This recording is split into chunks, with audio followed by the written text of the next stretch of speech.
I always take the example of Japan, where we see labor shortages in every single sector.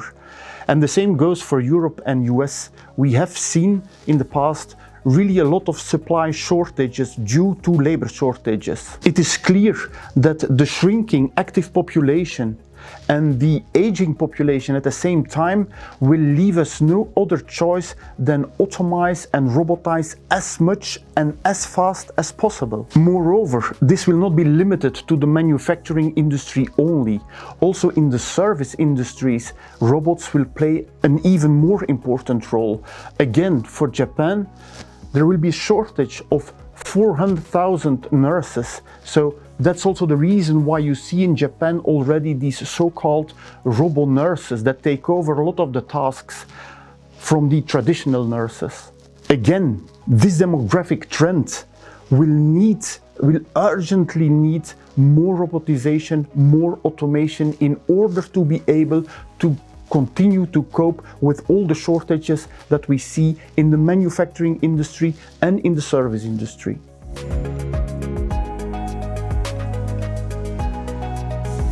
As a father of three, I'm really concerned about the environment, and I really believe that innovative technology will help us to tackle these challenges. Using advanced sensors, for example, to measure air quality or water quality, transmitting the data into the cloud and then analyzing these data with artificial intelligence or machine learning to immediately create reactions, and that is really one of the ways that we can use technology in our advantage. Apart from these environmental and demographic trends, there is another mega trend that is really driving this strategy.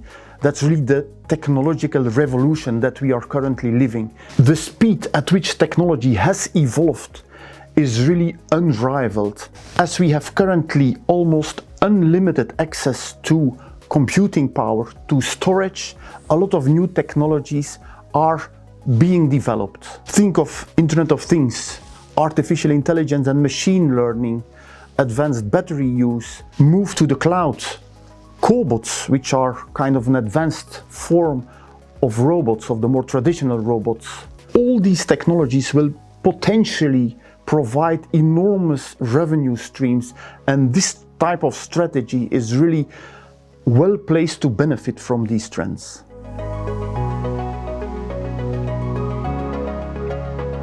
Yes, of course, we take that into consideration, and in fact, we are using two negative screens and two positive screens. The first negative screen is in fact the exclusion of companies that have breached the UN Global Compact. On top of that, the second negative screen is really excluding those companies that are involved in controversial activities. In the positive screens, we are favoring those companies that, based on our own ESG analysis, are scoring well in the stakeholder analysis, and the second one is the business activities analysis. In the business activities analysis, we are trying to assess how a company, or rather the products and the services of a company, are interacting with the resource depletion, with climate action, with health and well-being, and so on.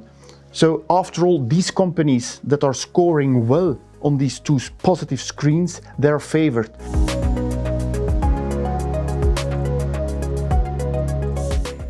I think there are a couple of reasons to choose this strategy.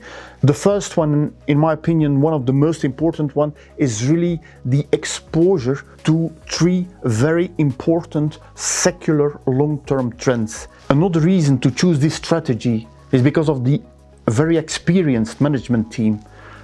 Myself, I am managing this type of strategies for more than 30 years, and together with Felix de Maagd and Nathaniel Weichert, that have joined the team during the last 3 years, we form a very solid and experienced management team. The third reason to invest in this strategy is really that most of the end markets in which this strategy is investing are growing by double-digit numbers.